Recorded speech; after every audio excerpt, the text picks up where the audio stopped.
What's up, fellow lords of gaming, and welcome back to another episode of Marvel Future Revolution, the good, the bad, and the ugly. Before we jump into this content, guys, it might not be important to you, but please hit that subscribe button, like the video, and comment in the section below. It helps the algorithm. It helps me continue bringing more content to you guys. Just hit the subscribe button. All right, so let's jump right in. So this is the good, the bad, and the ugly. What are we discussing in here? We've pretty much just about discussed everything we could remotely discuss in the good, the bad, and ugly in this game thus far that exists. But we want to finish off with a couple of things inside here, and the main thing is going to be ugly as fuck. Yes, I do promise you, is going to be the one thing that I think everybody can agree with is absolutely ugly and there is no good in. That's the core system inside this game. And then we'll finish off with the title and squad power. All right, so let's jump into cores. Basically, cores are acquired in a few ways inside this game. You can acquire from daily drop boxes, from your regional selection rewards. Let's move this guy on over to back over here to the headquarters. Let's go to the core section. There we go. So there's a couple of ways that you can acquire cores inside the game. You can acquire them in the shop through Dimension Box rewards. You can acquire them as daily rewards. For instance, if you were to log in today and you were to collect your challenge rewards, today you have the opportunity to get a 1 and 3 star core. The more popular way for you to collect core boxes, however, is through a game mode, which is pretty damn sad. I'm gonna be honest with you. It's really sad. So if you came over here to Operation, you came over here to Battle Challenge, we spoke about it previously. The weekly ranking rewards is basically cores. At the top level, you're going to get 14 3 to 5 star core boxes. I think most players is going to sit somewhere in this regard, this vicinity of 0 to 10%, and collect maybe 2 to 4 star core boxes. Here goes the problem though. It really doesn't make a difference which one of these boxes you receive, because like I've told you guys before, on the low end is where usually the rewards lie. So you're most likely going to receive 3 star cores if you get anything in this top rank, and you're going to receive 2 star cores if you get in the lower echelon of rewards. But guess what? It still won't make a difference, because you essentially, once you collect cores, wherever you collect them from, you have to come over here to this chest, and essentially what you're looking for is to collect these cores, and you're gonna throw them inside of this core box over here. And yeah, guys, I'm laughing because I don't know how to make this shit up. But basically, when you go inside here, you're gonna basically have to acquire cores. However you acquire cores is how you acquire them. But then you have to put them inside this core synthesizer, and you have a fail succeed rate inside here the higher you go. So if you're at, you know, the bottom level of combining 1 star cores, then you'll get all the way to the top of you'll get 100%. 2 star cores, it comes down to like 75%. 3 star cores is like a 50%. 4 star cores is lower, and so forth and so forth. So it's one of these systems though that you actually need to participate in, because essentially to make your battle badges more worthwhile, you have to equip these cores to your battle badges. So equipping these cores to your battle badges can give you various percentage buffs. So if you collected a red core, it could either be critical rate or attack, and it's giving you about 5%. If it's a core of vitality at a 5 star, it'll give you 7.61%. It could either be HP or HP recovery. If you collected a blue one, it could be dodge rate or defense. If it was a green one, it could be critical damage or defense pierce. So essentially that's exactly what you're looking for the cores, and this also lends itself to how the cores kind of like tendril its way out into all the systems, right? Because now, because of the cores, good or bad, however you view them, I think most players can view them as bad. It essentially makes the battle badge system bad, because now when you're inside here fighting and struggling to get the perfect stats rolled on your battle badges, not only are you worried about the perfect stats rolled on your battle badges, you're working on the perfect cores rolled on your system. So now essentially the way this should be working is that you want to acquire cores so that way they augment your power and kind of top off on skills a little bit for you, right? Meaning that, you know, okay, I've rolled the stats on my uniforms, I've rolled the good stats on my battle badges. Now I need to roll the stats on my cores and kind of like, you know, min-max play a little bit. But the problem is that this is an infested system, and what I mean by it's infested is because if you look at the system, it's basically a couple of RNG layers deep, and a system should never be this many RNG layers deep. Your RNG on the acquisition of your cores, your RNG on the actual combination of your cores, or the workshop, the crafting of your cores, and then your RNG on the placement of your cores. What I mean by that is that when you go to the core workshop, it would be one thing if, you know, if I combine 3 red cores and I got a red core, or if I combine 3 green cores and I got a green core, we would be perfectly fine inside that system, right? Because now I only have to deal with 1 RNG layer.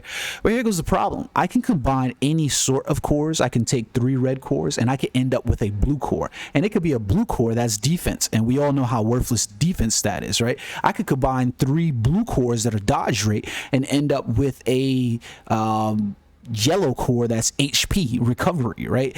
And in that sense, you see where the game starts to really miss the bags, because we're literally dealing with RNG at so many points in here. It's RNG for acquisition, it's RNG for combining, and then it's 2 layers deep in RNG for combining cores, and then we have to deal with another RNG layer of how we get to place those cores, because when I acquire my battle badges, I essentially have to fucking worry about the roll that I get on my battle badges. Meaning, like, if I came into my squad inventory, right, and I was going to say, hey, let me take a look at my storage, and I want to take a look at my cores inside here, or my my battle badges rather, I can look at this battle badge right here and go, oh, you know what, I got accuracy rate, crit damage, and crit rate. This is a pretty decent battle badge. Oh shit, guess what? This has a blue core and it has a green core, so it's not so bad that I got the green core, because I can put defense pierce on here, but I only get to put dodge rate or defense on here. But guess what? Do I need dodge rate when I collect a 6 set of Lord of Darkness #2 badges? It's one of those things, right, where so I'm re-rolling things, but essentially to try to find different ways to acquire stats on a card. It just becomes one of those things where it's like, this is too many layers of RNG. You like to say, like, if you're developing stuff or whatever, a player should never have to go that many clicks deep inside of a program, you know, in order to get to where you want them to get. I never want to go fucking this many layers deep to deal with my RNG. Like, I mean, everything about the system is just complete RNG, and it's total trash. I mean, I couldn't find a single good thing about cores, if I'm being 100% honest with you. And the really screwy part about it is that if you go inside the Dimension shop, right, and the one place where the Marvel Mall, right, and you go to your Dimension boxes, the place where you would receive cores, you notice that your details of actually receiving cores inside here, I can only receive 5-star cores. So there's no place to actually level up and gain 6-star cores other than to actually make purchases in this game and then receive cores that I'm then spending random money on. You see what the problem is there, though, is that I'm spending money in order to receive cores that are actually going to be a RNG basis of what I spent my money on. So there's no guarantee on my money. Like, if I come in here and I roll a set of 10 for 900 gems, just because I received 3-star cores doesn't mean that I'm guaranteed to get a 4-star core. There's a problem there. It's essentially something that permeates this game on a whole, is that there are way too many levels of RNG, especially for the prices that they want you to spend inside their Marvel Mall. It's just way out there. So there's absolutely no good in the system. There's not even any bad in the system. There's just plain outright ugly with cores. I want to move on though to discuss another thing inside here, and that is titles. And I really wanted to discuss titles because I felt this was important. Titles are really interesting and they're really good. They're a great way at leveling up your squad rank overall. You can see here that I'm not quite finished with my titles because I need to finish off my I need to finish building my Star-Lord. And essentially, in looking at my Star-Lord, I'm like, yeah, this is a pretty cool thing. But they introduced some new titles inside the game. You had the Eternal Warrior, basically, you know, the person that's get the top tier reward of it. You had Savior, whoever was basically going to complete whoever got the top tier for primary Earth for the Mad Titan. And then you get the Sentinel of Boundaries. Basically, this is awarded for whoever has the weekly rank #1 at the end of the season. Well, that affects the game, right? Because essentially you've locked out a lot of players from being able to achieve that 105 rank in terms of titles, because there's no way for me, essentially, for a normal player without spending a chance to catch up, especially in some of these modes like Dark Zone, especially in Eternal Warrior, especially inside Savior. We already know the way that game systems worked, right? Meaning that there's no possible way for me to get those last 3 titles unless I am going to be in the whale category. So you've made something available to the whales and the whales only. Like, I'll be perfectly honest with you, even inside X-Force, we've figured out a way in order to kind of help facilitate people getting that title. But here's the problem with getting the title like Sentinel of Boundaries, right? Is that let's say that I am a good player. I'm fairly decent. The character imbalances exist. I'm not going to pay as much money, but I'm, able to rock that tier. Am I going to ever really be able to work with my alliance to say that I'm powerful enough that I'm not going to just, make their playtime just that less enjoyable? Probably not. That's the truth. Like, I'm sat at about almost 1.35. I'm rounding out to 1.4 million in power. My Doctor Strange probably will never be powerful enough where getting the top number for completing primes and stuff like that is going to be such that I would be like, hey guys, you know what? Can you help me get that Dark Zone weekly rank 1 so I can receive the Sentinel Boundary titles? This is a place where titles should be acquirable for everyone. It shouldn't be that certain players, based on how much money they spend in the game, are going to be able to eclipse numbers that other players aren't. So essentially you're going to have few players that have the Eternal Warrior and Savior rank, but guess what? You're selling those titles inside the shop. You're essentially selling those titles in the shop when you make it available to players to purchase things that are going to grant them more roles towards getting those things. So it's this very weird thing that I generally do not like inside the game when a lot of things are sold. I think a lot of MMORPGs have come to understand that, the things that you sell in the shop should not affect the way the game is played or the stats and boosts that characters have, so much so that they, other players can't achieve those without playing, because then you're just playing a game of catch up that's just not reasonable. Like I said, I play a lot of MMOs. I play Destiny, I play Black Desert Online, I play Marvel's Avengers, I actually play Guild Wars 2, and I actually play Final Fantasy: A Realm Reborn as well. And one thing that I find across all of those games, though, is that even for purchases where there are min-max things like that, that I find those things accessible to everyone. Everyone can achieve those through a grind rate.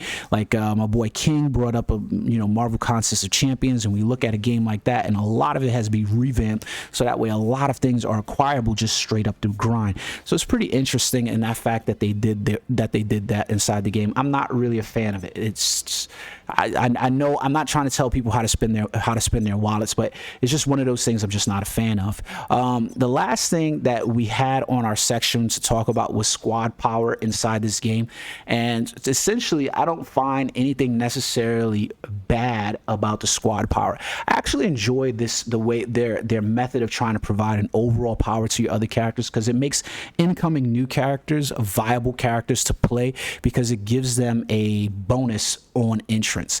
So all you essentially have to do is basically play the game, grind this mode out, and as long as you're grinding the mode out, you're pretty good. There's not a lot of problems there. Now, even when you look at like the squad power, right? So the one thing that I would say is like your squad level, a lot of people will look at this and say, hey, you're rank 181 in squad power. Well, let's be honest. My 181 rank squad power is artificial, because even though it's showing rank 181 in squad power, I am not actually 181 in squad powers, which is essentially really looking at is what this cross section is, meaning the average of what these are to kind of really determine what your squad power is. Because I guarantee you the power ranking that someone with 181 rank in all 3 is going to be completely different than me, who's sitting at rank 181 but has rank 156. Squad XP is easy to achieve All right, and this is where it gets a little bit bad, but squad power is not, because you're essentially trying to grind for Pym's research logs, you're trying to grind for Stark's blueprints, and you're trying to grind for Fury's classified data. And that is not as easy as you might think. Now, once you have a group of characters, and I tell players all the time, you need to be leveling up your alts, because your alts will provide you the power base in order to increase those. If you're not going to do that, you are going to consistently be behind in power. The bonuses that come from your squad power are too great for you to just ignore and not level up other characters. Now, I understand why a lot of people don't, because the other game modes are not that fun. Well, not the other game modes, but the story content is not that fun to rerun through again, and it does take quite a bit of time. I'm on my last character to get through 100, and I can tell you right now, it's been a slog fest. I had to do it in one day, and I just like, I can't do this shit anymore.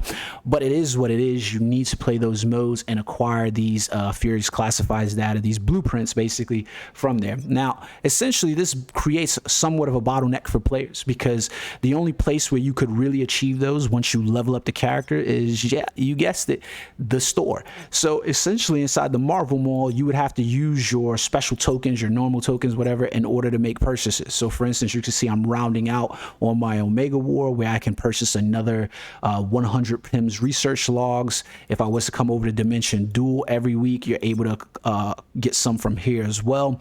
And if nope, that was it. Yeah, Dimension Duel. So I'm able to get those from here. So essentially, those are the ways that you're looking at it. These should have been things that I should have been able to grind in the game, though, like, you know, my classified data, and not necessarily from having to play multiple other characters, because I think essentially this is the problem that you have with certain characters and being able to switch over to other characters, is that I'm basically looking at potential reports being very limited in how I acquire them. So switching over to another character, I have to take in their specialization, I have to take in their enhanced potential in terms of where that character is going to sit once I remove all that stuff and zero it out to 1. Not too good, if you really have to be honest. And the only place where you can grind out those potential reports in game is basically, once again, inside the Marvel Mall. Essentially, we round out the series by going back to the main problem with the game, and that is that there are multiple levels of RNG in here in order to achieve rewards and even make use of rewards. And a lot of the systems where you end up trying to go to acquire those rewards end up being the Marvel Mall, and you're making purchases at a high premium price, thereby like leaving out a great portion of the game. It's one of those bad things inside the game that, you know, you try to find ways around, and it's not necessarily a grind that a lot of players want to put in. So there you guys have it. That's been the good, this has been the bad, and this has definitely been the ugly. I hope you enjoyed this. I look forward to bringing more of this series in the future. Until next time, hit that subscribe button. Peace.